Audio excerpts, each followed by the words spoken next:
भैया मारे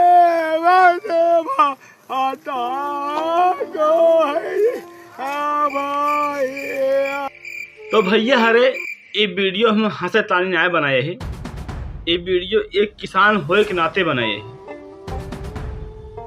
मनई खेत में किसान इतना मेहनत करत हैं भैया, खेत के बोवाई जोताई, तीन तीन पानी दे, पाइप फैलाए के पाइप बटोरा, पाइप उठाऊ, रात रात भर लील गाह सुअर से बचाऊ।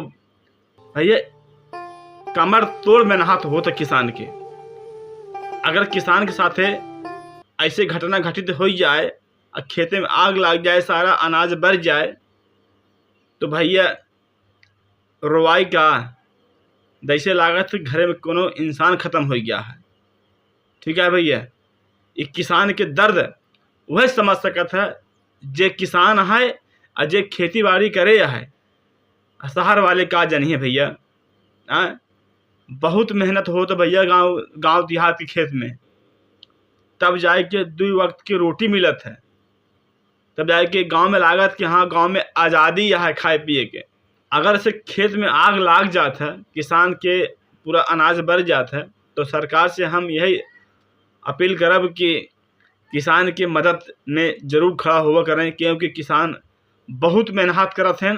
ओका किसान जान सकत हैं, लेकिन अंदर से बहुत तकलीफ बा है काका के रोवाई देख के।